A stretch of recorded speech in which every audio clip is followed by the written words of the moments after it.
और पढ़ें और फॉलो करें। इस वीडियो में हम डिटेल में पढ़ने वाले हैं सीमेंट कंक्रीट रोड के बारे में या रिजिड पेमेंट के बारे में। और इसमें 3 लेयर्स रहते थे, सरफेस कोर्स, बेस कोर्स और सबग्रेड कोर्स। सरफेस कोर्स को हम पेवमेंट क्वालिटी कंक्रीट कहते हैं। बेस कोर्स को हम लीन ड्राई लीन कंक्रीट कहते हैं, डीएलसी। और अ, इसको सॉइल सबग्रेड कहते हैं। ठीक है, तो इसको हम कहते हैं पीक्यूसी, इसको हम कहते हैं डीएलसी, इसको हम कहते हैं सॉइल सबग्रेड। जो पीक्यूसी जो रहता है वो बनता है जनरली M45 से। बेस को डीएलसी जो रहता है ड्राई लीन कंक्रीट, ये जनरली बनता है M15 से, है ना। सॉइल सबग्रेड तो हमें पता ही है कि नीचे का 50 सेंटीमीटर का मिट्टी रहता है, उसको हमें ऑप्टिमम मॉइस्चर कंटेंट और डाल के मैक्सिमम ड्राई डेंसिटी अचीव करना रहता है। तो पीक्यूसी और डीएलसी को बनाने का कंस्ट्रक्शन स्टेप एक ही है, बस उसकी कंक्रीट का ग्रेड बदल जाता है। इस केस में M45 जनरली, इसमें M15 जनरली। डिज़ाइन के अनुसार ये थोड़ा बहुत ऊपर नीचे हो सकता है। तो जैसे आपने कंक्रीट कंस्ट्रक्शन देखा होगा, सीमेंट कंक्रीट रोड में डीएलसी और पीक्यूसी का कंस्ट्रक्शन भी उसी तरह रहता है। सबसे पहले हमें क्या करना है, प्रिपरेशन ऑफ द सबग्रेड करना है। मतलब जो सबसे नीचे वाला जो लेयर है, मिट्टी का लेयर, वहाँ पे हमें मिट्टी को 50 सेंटीमीटर डेप्थ की मिट्टी को हमें ठीक से पानी डालना है, ऑप्टिमम मॉइस्चर कंटेंट डाल के उसको मैक्सिमम ड्राई डेंसिटी अचीव करना है, रोलर चला देना है। और जो भी पेवमेंट की विड्थ है उसकी 30 सेंटीमीटर दोनों तरफ जो है सबग्रेड को प्रिपेयर करना है। और जब हम डीएलसी करने वाले हैं उससे 6 से 20 घंटे पहले हमें थोड़ा सा पानी छिड़क देना है, ताकि जो डीएलसी का जो कंक्रीट है M15 उसका पानी ना सोख ले मिट्टी। इसके बाद हमें क्या करना है, प्लेसिंग ऑफ द फॉर्म्स करने हैं ना। जो भी उसके मेटल के सेक्शन रहते हैं वो हमें बिछा देना है, फिर हमें उस पर कंक्रीट डाल देनी है ना।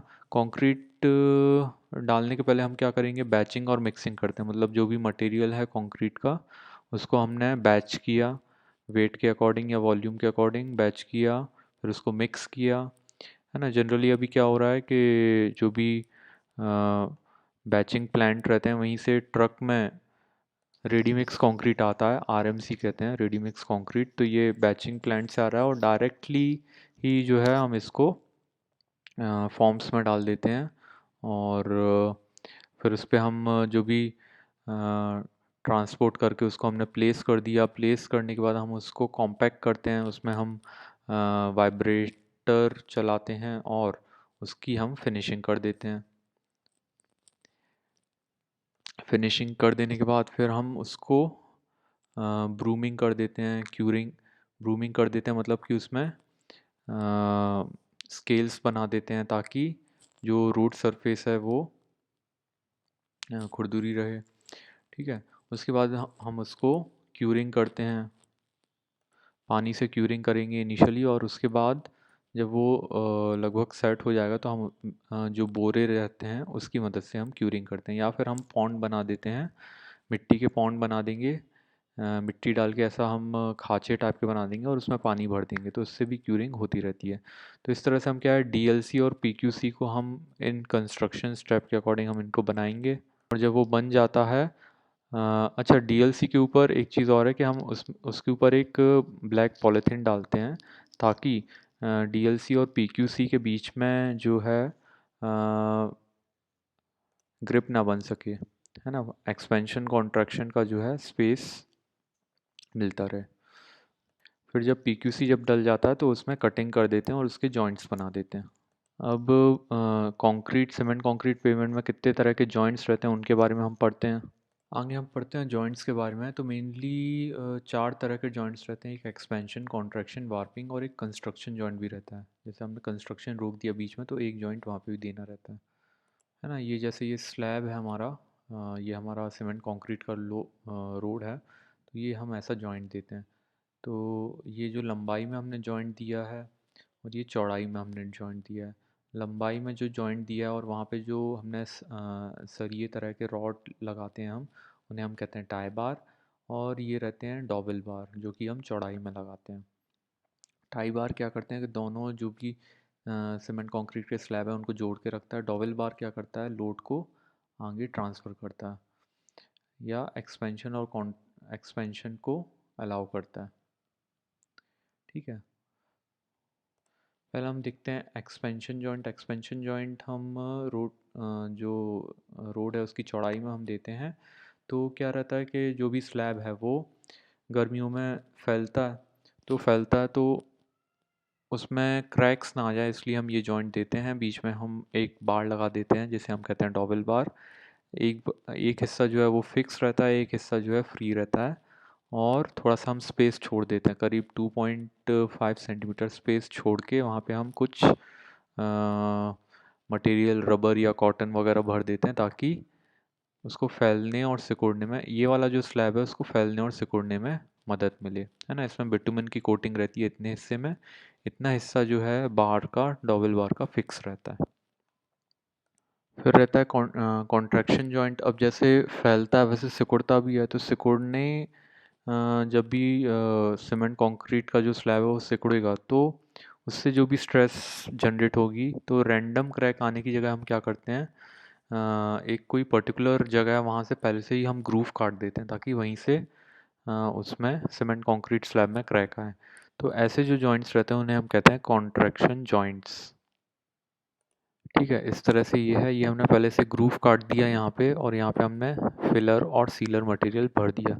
तो ऑटोमेटिक जो है स्लैब जो है यहीं से इसमें क्रैक आएगा, है ना, रैंडमली कहीं से भी क्रैक नहीं आएगा।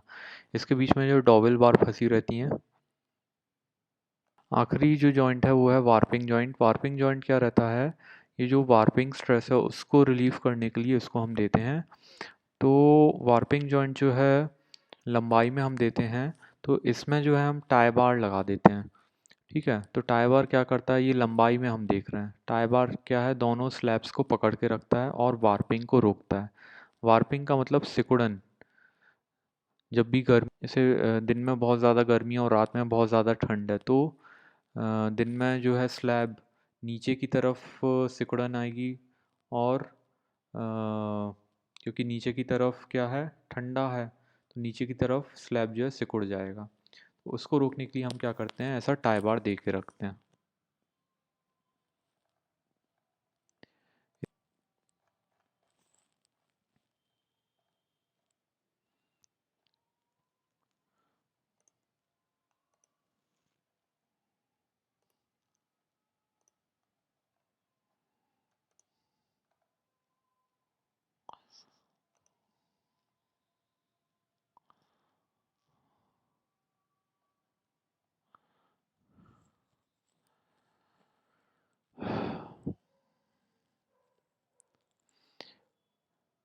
तो इस तरह से ये क्या है कि सिकुड़न जब वार्पिंग नहीं रहती है, नॉर्मल डे में क्या रहता है, ऐसा स्लैब रहता है, जब सिकुड़न आती है, ऊपर क्या है बहुत गर्म है, नीचे क्या है ठंडा है, तो नीचे की तरफ सिकुड़न आएगी।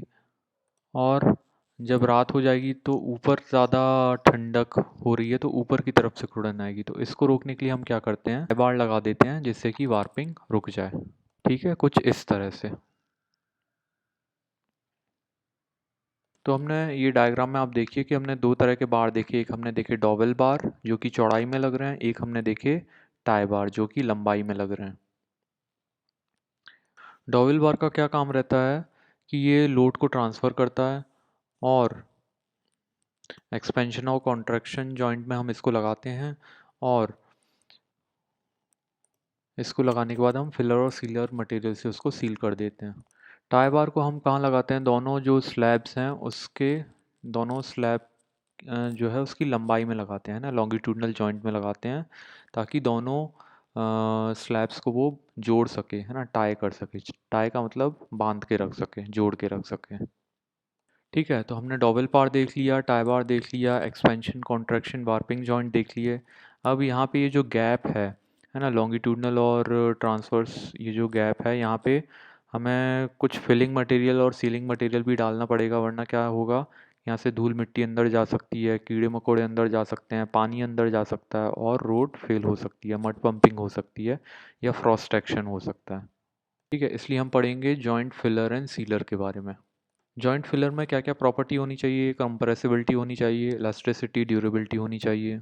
ठीक है, जॉइंट फिलर किस तरह से काम करता है, कंस्ट्रक्शन के समय ऐसा पूरा भरा रहेगा, समर के समय ऐसा कंप्रेस, जब ये फैलेंगे स्लैब्स तो ऐसा कंप्रेस भी हो जाएगा, विंटर के समय ऐसा बीच में रह जाएगा। फिर जॉइंट फिलर के टाइप्स क्या क्या होते हैं, सॉफ्ट वुड भी रहता है, इम्प्रेग्नेट फाइबर बोर्ड भी रहता है, कॉक भी रहता है, कॉक बोर्ड भी रहता है, बिटुमिन भी रहता है। ठीक है, क्योंकि इन सभी में जनरली क्या क्या ये सारी प्रॉपर्टी रहती है, कंप्रेसिबिलिटी, रिकवरी, एक्सर्शन रहता है। आगे हम देखते हैं कि जॉइंट सीलर कैसा होना चाहिए, है ना। अब जैसे हमने फिलर देखा था, फिलर में कैसा था, यहाँ पे मटेरियल जो फिल किया था हमने जॉइंट के बीच में उसे हम कहते थे फिलर। अब इसके ऊपर हम एक सील लगाते हैं उसे हम कहते हैं सीलर। सीलर क्या रहता है कि यहाँ से पानी नहीं जाना चाहिए, धूल मिट्टी नहीं जाना चाहिए, कीड़े मकोड़े अंदर नहीं जाने चाहिए। ठीक है, तो ये हम यहाँ पे सील लगा के रखते हैं। कंस्ट्रक्शन के समय इस तरह से होना चाहिए, जब ये फैल रहा है तो इस तरह से ये टूटना नहीं चाहिए। ठीक है, समर के समय ऐसा कंप्रेस हो जाना चाहिए। तो क्या क्या क्या क्या प्रॉपर्टी होनी चाहिए अच्छे जॉइंट सीलर में, adhesion to the cement concrete edge, मतलब सीमेंट कॉन्क्रीट एज से चिपके रहना चाहिए हमेशा। एक्सटेंसिबिलिटी विदाउट फ्रैक्चर, मतलब गर्मियों में जब स्लैब फैल रहे हैं, है ना, और सर्दियों में जब वो सिकुड़ रहे हैं तो फैलने और सिकुड़ने से उसको टूटना नहीं चाहिए, एक्सटेंड मतलब खिंच जाना चाहिए बिना टूटे हुए। फिर क्या होना चाहिए, रेजिस्टेंस टू इनग्रेट ऑफ ग्रिड, मतलब उसमें धूल मिट्टी कंकड़ जो है उसके अंदर घुसने से उसको रोकना चाहिए। फिर क्या, ड्यूरेबिलिटी, उसकी लाइफ जो है ज़्यादा होनी चाहिए। फिर क्या क्या सीलिंग कंपाउंड हम यूज़ करते हैं, यहाँ पे हम देखते हैं, यहाँ पे लिखा है कि बिटुमेन को हम यूज़ कर सकते हैं, या फिर हम रबर बिटुमेन कंपाउंड को हम यूज़ कर सकते हैं, या फिर हम एयर ब्लोन बिटुमेन को हम यूज़ कर सकते हैं। आईआरसी के अनुसार जो सीलर मटेरियल है उसमें ये प्रॉपर्टी होनी चाहिए, मतलब उसकी जब हम टेस्टिंग करेंगे तो उसका pour point, softening point, penetration value, extractability, ये सारी चीज़ें इस क्राइटेरिया को वो फुलफ़िल करना चाहिए। तो यहाँ पे फ्लेक्सिबल पेमेंट रिजिड पेमेंट ख़त्म होता है। Thank you.